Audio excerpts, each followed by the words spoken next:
Okay, hello everybody. This is weird speaking into a microphone. This is my quick little seminar, talk, lesson, whatever, of how I think it's advisable to get past the free blind.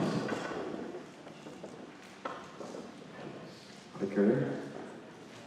Yes. So, meet Kian. You might have heard of him before. He's pretty good at like clock and stuff. And he is going to be our example guy. He's going to go from being absolutely terrible to being world class after this seminar. So, Kian's starting out, and there are a lot of terms and stuff that he just doesn't understand. So I'm just going to go through it, and for you guys who already know, bear with me. So when you see M2OP, you probably see that on forums and stuff like that. That means M2, an edges method, and old Pockman, a corners method. So old Pockman is a quick corners method where you essentially do a Y perm without the F and the F prime at the end. And that swaps two corners and two edges. And by setting up other corners to a specific spot, we're able to cycle the corners around and solve them. Then with M2, we use an M2, just like that Y perm, to solve the edges. Then old Pockman edges are something like similar where we use PLLs to solve two edges into a set of moves. So a buffer is where we cycle pieces through. So if we see one piece in the buffer, we shoot that to where it's supposed to be, and then that's swap, and we go to the next piece, and so on. And a cycle break is when we hit the buffer, and the cube is not solved, so we have to shoot to a random place to keep going. This is important for later on, so bear with me. So, Kian's probably done a few solves right now. He's found a YouTube tutorial. He's got over the part where it's a gimmick, and he's solved it, and he's like, oh my gosh, I can solve the Rubik's Cube blindfold, I'm a genius. So, he's probably thinking, this is really boring. Like, this is just all out. This is the most boring thing ever. It's terrible. Why would I ever do this? Why would I ever practice? I still think that too sometimes, but let me tell you why it's a bit more interesting than that. So, commutators. This is how you get into the advanced free blind. So commutators, you all probably know a commutator right now. If you all know an A-perm, you know a commutator.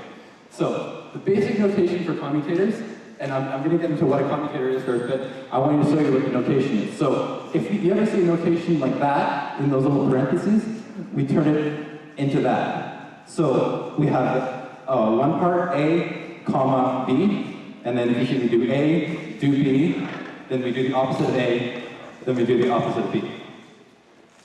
So, commutators. Commutators are really, really cool, and if you understand them, you will be a lot better at not only free blind, but CFOP solving and a lot of other things. So pay attention, all of you two-handed solvers. So, commutators, they have an insert and an interchange. The insert inserts a specific sticker into a face without messing up the rest of the face.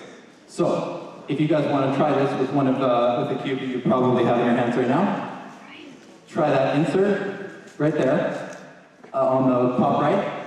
Notice how it only affects one sticker on the top face. And then if you want to do the interchange, go ahead. Then go back to the insert and do the inverse of that. So R prime, D prime R, and then do U prime. If you do that, you will have a commutator. You've just cycled three corners. So, I know this is really quick and everything, but we're going to get into how to get better at commutators soon. So, the last bit about notation, if you see that F there that's in the blue, that's how we do a setup. So, that is not part of the commutator, but we do the setup move, then we do the commutator, then you undo the setup move. And that's basic free blind. Okay, so some clarification for you guys. Within the commutator blind method, there are kind of two methods that are spoken about. There is BH, Baer-Hardwick. That is move optical commutators. Now, you probably know from CFOP and other things that move optical is not always the best. If you're doing a bunch of Fs and Bs and terrible moves like that, it's not always great. So freestyle is what the common name is for the popular blind method. That's speed optimal commutators. So that means it might not be the most move optimal. It might look crazy, it might look like some sort of beginner A-perm or something that you have no idea why anyone fast would use it, but believe me, that's all important, is speed to use commutators. Okay, so, continuing with commutators. Noah Arthur's tutorial is your friend. I know I'm supposed to be doing a tutorial right now, but if you want to learn, watch Noah Arthur's tutorials. It is best by far. They aren't supposed to be easy. These are hard. You're going to have to spend a lot of time just practicing and doing example solves. And if you're watching TV and you scramble the cube, you say, okay, let's figure out this commutator, instead of, okay, let's do another meaningless C-pop solve. So, when in doubt, you just have to practice. Nobody is good at these at the start. And finally, most important, time them. Time them. If you want to know if a commutator is good, time it. If you can do it fast, it's probably decent. Okay, so here's an interesting thing. It's also the only good thing about root. So, the four movers, also known as the root-com to me. So, if you're familiar with root, this is kind of the last step of the last 6 edges before you're done the solve. So, if you guys want to try that 4-mover on your cubes, so that's the commutator notation, and then that's the full out on the right side. That was an interesting one for edges. It's really fast and really useful to know. And then you can try and set up to it with the U move. That's what we call typically the 5-mover, and because you cancel the end. And here's an interesting one: is that same root com. That's how we can break down a very common A-perm people use. U-perm people use.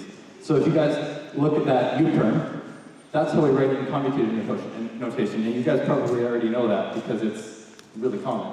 It's very good out. So this is another really important part, is you have to understand how to do these root coms, and you have to understand how to do them everywhere. You have to understand how to do them with E moves, with S moves, with M moves, everywhere. So important. Okay, so a little side note for all of you guys who are probably getting bored right now because you're like, oh, I don't care about free blind. So, check out these 2 pictures right there. On the left, we have a quick case for, and this is for F2L. So if we want to put that white and orange edge into the second layer for F2L, you use that algorithm picture. If you guys want to try that right now. I know E-moves seem weird, and they seem weird to everyone at the start, but these are the ways that you can implement these comms into your C-flop and other solving, and they're the best outs, like hands down. Nobody will disagree with you if you use those. And then if you want to look over there, on the right side, I know it's the Alex a bit to the left, but that's a quick corner case. So if we want to put that corner with the green sticker in the bottom, we could use a very, very fast commutator. And yeah, so these are just like very, 2 of the ways that you can implement commutators into other solves, and I highly recommend that you all do, because I just want to see the speed cubing limits pushed, and this is definitely the way to do it. Okay, so Kian is probably a bit bored right now, but anyways, he's getting into this parity. And so parity is a time when we only have 1 more corner target before we hit the buffer, and we only have 1 more edge target. So, how do we do that? We have to use a PLL. Parity is caused by odd moves in the scramble, but we have to use a PLL because we're blindfolded and it's hard to, solve parity move off. So, the swap, that is where, in memorization, we take one edge and we pretend it's another edge.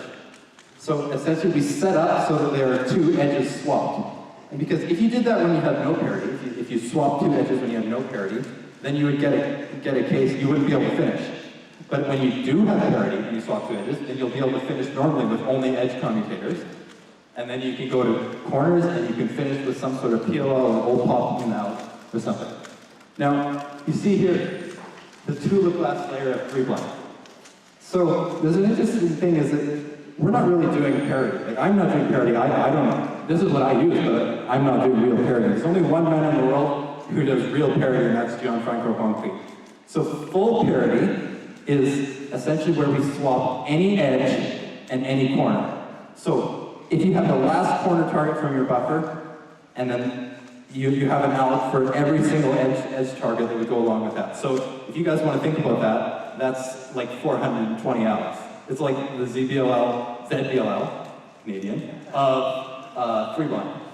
So this is really hard to learn, obviously. Like, there's only one guy in the world who's learned it.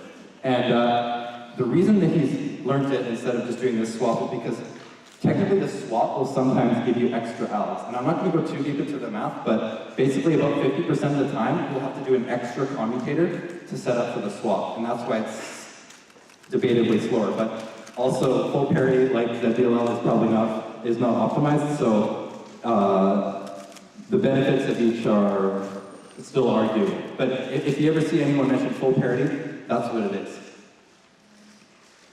Wait, so yeah, full parity, it decreases your com count.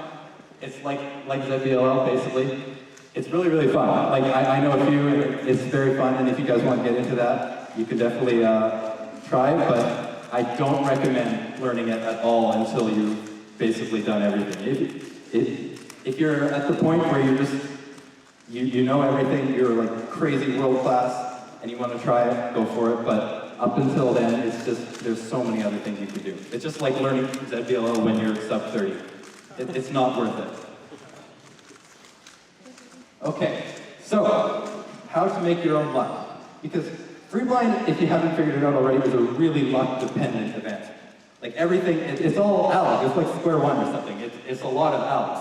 So if you're just doing plain commutators, you're really dependent on how the scramble is going to be. So here are a few ways that myself and other top line solvers basically create our own luck. We make bad scrambles good. And we're going to get into all of these coming up. So, floating commutators. Basically, we're avoiding cycle breaks with this. So, I hope you guys can see this. I just took 2 angles of the cube. But basically, if you see we have a U-perm on the front 3 edges on the top, and then the top buffer would be solved. So we'd have to do another cycle break. We'd have to shoot to an unsolved piece, right? If we're just using one buffer. But floating commutators, that's where we use more than one buffer. So if you hit the buffer piece earlier to solve, then you move to the next buffer. And then if you hit that buffer piece, you move to the next buffer. Some of you who use Megaminx and have a fixed order for your F2L or S2L or something, will find it kind of similar, is that a lot of us have fixed orders for our buffers, and that basically decreases the thinking involved, so you just automatically go here, here, here, here. And then when you're done, you turn as fast as possible and hope for the best. So, cycle breaks. Sometimes you're going to have to cycle break. Like, there's just no getting around it. You have to think about this, and you have to experiment, and this is where experience comes in. Not all commutators are the same speed. Some are going to be way faster than others. So you have to do some experimenting. You have to time your commutators. And then when you get to a cycle break, you see, oh, I could shoot it to this piece and do really, really fast, like 1 L in half a second, or you could shoot it to another piece and it would take like 2 seconds to do the L. So you have to think, and you have to realize that some Alex are faster than others, and you have to be able to force your way into those. So, cool parity swaps. You know how I was talking about swaps before, so the most common swap probably is the UL-UB swap for parity, because that's what people are usually used to from M2, and so you do that, but why do you have to do that? For parity, you have to swap 2 edges, but why don't you swap like the UL and the UR edge, and you could do it set up to a T-perm. So this is just like completely an experimentation thing, and it doesn't always work, believe me, I've tried. But it does help, and it can definitely help you out. So just as a quick example, if you hit your buffer for corners, but FUR and FDR, if you want to look at that on your cube, are still swapped, and you're going into edge metal, well, think about it. You could set up to many different PLLs, and this is where PLL and other, one glass layer and things are really, really important and really, really helpful. So, the last thing is, or not the last thing, but 2 swaps, or you might have seen them called 2E2E. So, an H-perm is a 2 swap. That's where we swap 2 edges and another 2 edges, right? Because we can't swap only 2 edges on the 3x3 cube. It just doesn't work that way. So, here are some common ones. The H-perm, M2U2, M2U2, R2U2 times 3, Z-perm, and then for corners, we could do something like the E-perm, or the H-perm plus U2, you'll notice we'll actually switch corners diagonally on one face. So these are another thing that if you try and implement it in solve, if you see 2 edges already swapped and you want to do another swap even without parity, these are things that you should just definitely experiment with. And I know if it doesn't make any sense, just ignore me, think H-perm, H-perm. How can I use an H-perm? Or how can I use a Z-perm? Or how can I use some X perm or something like that in your solves, and eventually you'll start to figure these things out. So you guys probably think I'm an idiot for forgetting to mention memo and talking about execution all the time. So you're half right, I'm not very intelligent, but coming into this part, the memo type. So how do we do corner memo? What's the best way to do corner memo? With this example memo, I'll kind of give you a show. So CNDPOX, imagine that's your corner memo. Make words. So CN, Eric. What's the word for CM? Cinema. Cinema. Okay, cinema, that's interesting. DP, Hudson, what's the word for DP? Drop. Drop, good. What about OX? This one's a tough one. Ox, yeah, good, that's exactly what it is. So, you have to make your own letter pairs. That's the biggest thing. Is it, like many of my letter pairs are based around members of my family and friends and such, and you have to do the same because that's the only way these are going to stick. That's the only way you're going to get to store these and work with these. And trust me, I tried, when I started out, I tried following all the fast cubers and be like, oh, what do you use for this, what do you use for this? And it just never worked. So you have to work. And I'm sorry for some people who probably asked me in the past about letter pairs and I've just kind of blown them off, but believe me, I'm doing you a favor by not telling you mine, because you have to work these out. But if I were to give you one tip, don't do one of the things with a lot of syllables. So, Eric, that was a good one, cinema, but I would suggest you do something like can for CN, just because that's one syllable, and then drop is a good one, and ox is a good one. So, because syllables add up, even if you're saying them in your head, they will add up and they will cost you things. And especially if you say them out loud, that even wastes more time. So, let's go to edge memo. Imagine we have the same letters. What I usually do is I group them into 4 and I just do audio sounds. So if I did the first 4 letters, I would do candop. That's what I say in my head. That's all I do. And then I would go to the next 4, and I know I only put 6 on there, I should have put more, but let's say we had OXLE, candop, oxley. That's my entire memo. And honestly, I think you guys should definitely go for that. The reason that we do kind of a more long-term memo with corners and then a shorter-term memo with edges is because the kind of suggested order is for solving is we memorize corners, then we memorize edges, then we execute edges, then we execute corners.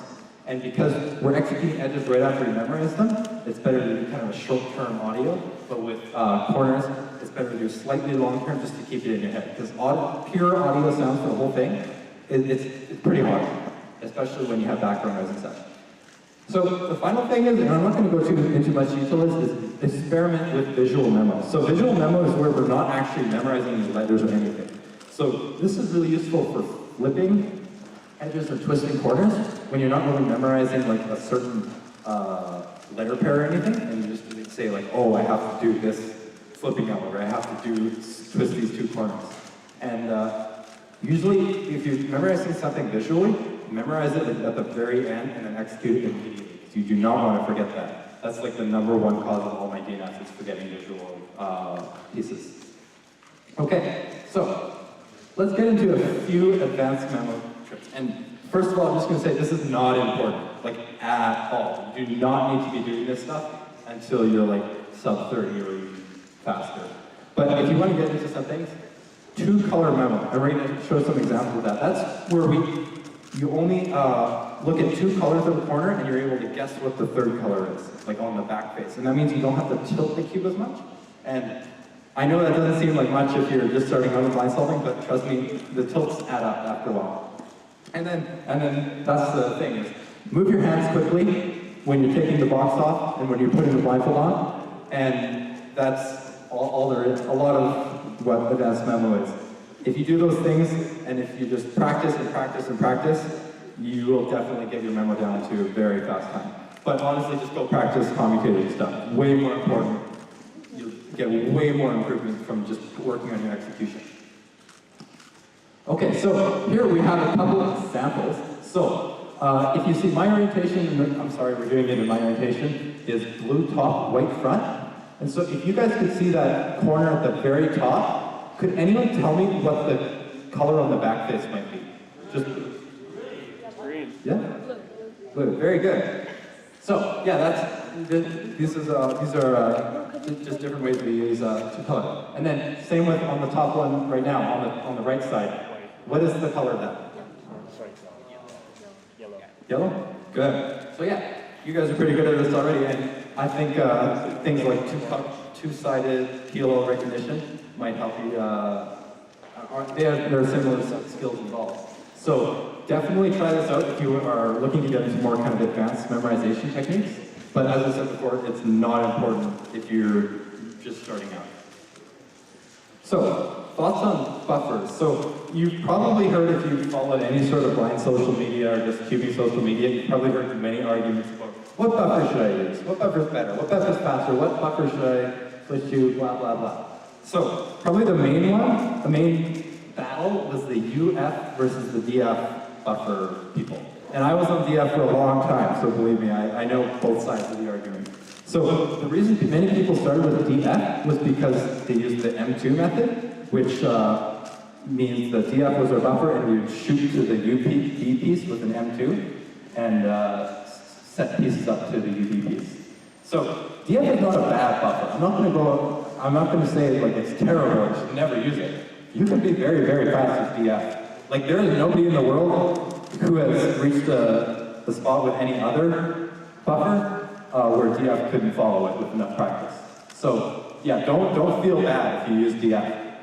But the reason that people switch to UF, why I switched to UF, is because it uses a lot more U moves, and essentially it's like DF upside down, right?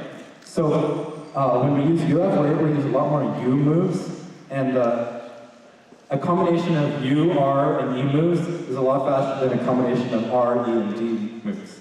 And if you guys have ever picked up a cube, you know what I'm talking about. So that's the basic thing, and then just from endlessly timing commutators, we've kind of settled on the fact that UF is slightly better than DF in that regard. So onto corners. So this is another situation where the kind of beginner methods influence people's choice of buffer. So UFR and UBL are kind of the two common corner buffers right now. UBL because people use Old Bachman, and UFR because it's better. But UFR, again, it has a few faster commutators, and if I were starting out, I would definitely check UFR out, because I think it is better, for sure. And then UBR is also, it's in its infancy, but I think it has tremendous potential. It's probably better than UBL, so definitely try them out, talk to some people. But yeah, I think currently UFR, if you're starting out, use UFR. And then, but anyways, hard work is what matters. Like, it doesn't matter what you use. You could be using, there's a Chinese person who I think is sub 30 who uses DBL as the corner buffer. You can use any sort of corner or edge buffer, and if you put in enough work, you'll be fast. Okay, so people are always saying like, a Roscoe is this new beginner intermediate method. No, just no. Don't get into that. And I will show you why. So, the reason we don't want to get into Roscoe is, first I'm going to explain what a Roscoe is. That's where we learn only one set of commutators. So if you want to learn how to cycle, let's say, the UFR, UBR, and then to any other sticker on the cube. So it's around 20 commutators, give or take, and people often like it when they're first starting out. But the problem with this is that they learn these like algorithms, they learn these like PLLs, and that is a bad habit. You cannot learn these commutators like Alex. You have to understand them. You have to make them yourself, or at least make some yourself, and then learn the new ones and learn how they work before you'll be able to implement them and solve properly. And if you just use, if you're scared away by the hundreds and hundreds of commutators you have to know, just know that it's not like ZDLL. These are, you can figure them all out on your own. And that's why I don't like the Roscoes, because it's teaching you to treat this like Alex. And this is not, even though I say Alex a lot, these aren't PLLs, these aren't OLs, these are commutators, and you have to understand them. So, common questions I get are, when to learn freestyle? Everyone's like, should I learn freestyle when I'm sub 2? Should I learn freestyle when I'm sub 1? When I'm sub 30? When I'm whatever? Yes. whenever you're bored, whenever you want to get into faster three-blind solving, learn freestyle, learn about commutators. You cannot hurt yourself by learning too early. I learned when I was, I think, averaging about 3 or 4 minutes. Gianfranco Juanqui learned when he was like averaging 5 or 6 minutes, I think. I'm not sure. But he wasn't very fast when he was starting to learn it. A lot of people who are really fast now started when they were not very fast. So it's essentially like learning F2L. It's like, should I learn wait till to switch from layer by layer until I'm sub 30? No. You guys can all answer that question. Well, this is the exact same thing. If you want to get fast, start. There's no harm can befall you. So yeah, and again with the more advanced things. Start it. The main thing about free blind is that people want to get a success and they want to say, oh, I solved the blindfold.